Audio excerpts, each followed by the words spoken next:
History is full of complex figures whose lives have been shaped by unique circumstances. When we tell these stories, it is crucial to consider the impact of our words, especially when it comes to disabilities. Disrespectful language can perpetuate prejudice and cause real harm. In the meantime, subscribe to the channel if you are passionate about historical curiosities. Now let's start. In an age when appearance was synonymous with destiny, a little girl defied all conventions. Her presence inspired amazement, admiration, and for some, fear. Portrayed by masters of art and exhibited as a curiosity, her story still resonates today like an uncomfortable whisper from the past. But who was this figure who, despite her silence, said so much about the society around her? Back in 1674, on a cold autumn morning in the village of Bárcena de Pienza, in the province of Burgos, something extraordinary happened. Antonia de la Bodega, a simple peasant woman, went into labor in the middle of a church. During Sunday Mass, he fell to his knees before the altar, and there, under astonished gazes and whispered prayers, Eugenia Martinez Vallejo was born. The priest, paralyzed, interpreted the scene as a divine sign, or perhaps a celestial warning. But what seemed like a miracle soon turned into a mystery. Eugenia was growing at an impressive speed. She cried incessantly. She was always hungry. At just 6 months old, he weighed twice as much as any other child his age. At 6 years old, he surprised doctors and onlookers by reaching over 70 kilos. The parents, poor and confused, wandered in search of answers. But what they received was only amazement, never help. At that time, there was no talk of genetics or endocrinology. Today, we know that Eugenia probably suffered from Prader-Willi syndrome, a cruel condition that causes incessant hunger and severe hormonal changes. But in the 17th century, she was simply the huge child. A prodigy, an aberration.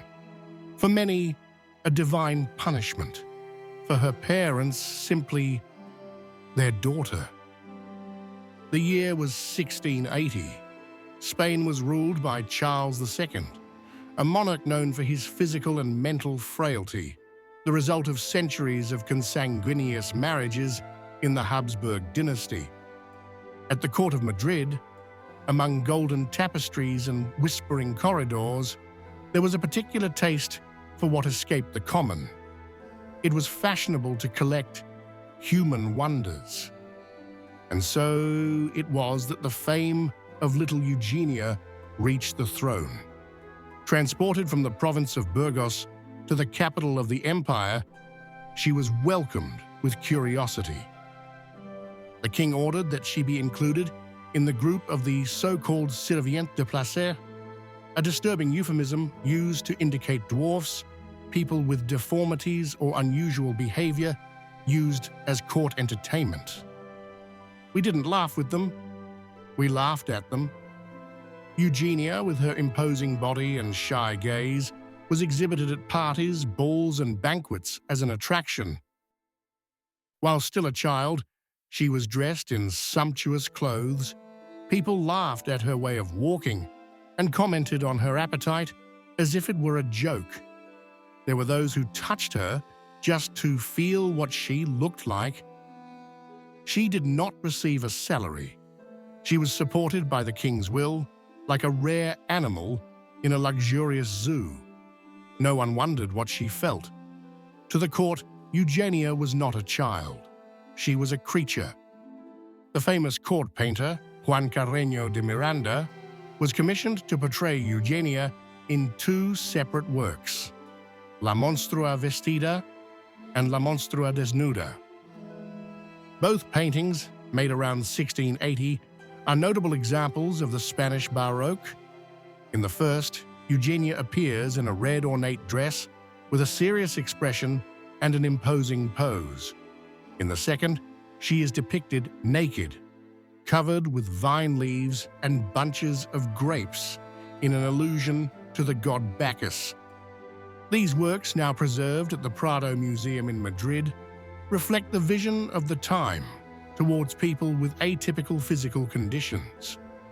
Carreño de Miranda's portraits not only document Eugenia's appearance, but also bear witness to the objectification and exploitation of individuals with rare diseases. They invite us to reflect on how art can both humanize and dehumanize its subjects. Eugenia Martinez Vallejo died in 1699 at the age of 25. Her story was long forgotten until 1997, when a sculpture was erected in her honor in Avilés, the birthplace of Carreño de Miranda. The statue, inspired by the portrait La Monstrua Vestida, is today one of the most photographed in the city. It represents the memory of Eugenia as a historical figure. Made by the sculptor Amado González Evia, known as Fabila, it is located on Calle Carreño Miranda in the Sabugo neighborhood. Curiously, the work includes a small mouse at Eugenia's feet, an addition by the artist inspired by a mouse that appeared in his studio during the creation, a detail that adds a touch of humanity and irony to the figure of Eugenia. The life of Eugenia Martinez Vallejo is much more than a simple historical curiosity. It is the reflection of a time when ignorance was dressed up as entertainment and diversity was reduced to a spectacle. But even today, centuries later, its history speaks to us. It tells us about how we look at each other.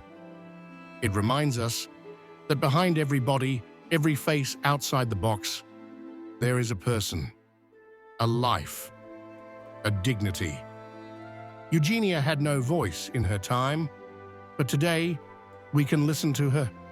We can choose to tell her story not as a monstrosity, but as a symbol of silent resistance and denied humanity. Because in the end, the real monster was not her. It was the gaze of those who could not see beyond. May his memory inspire us to build a more just present, where difference is not feared, but welcomed.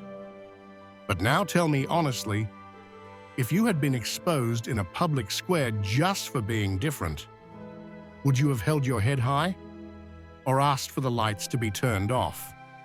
Your opinion matters. Leave a comment and join the conversation. Don't forget to like the channel. It really makes a difference. And if this video touched your heart, share it with those who need to hear about empathy and respect. Don't forget to subscribe if you are new to the channel, and also write me what topic you would like to see in the next videos on the medieval era. And not only, see you next time. Bye.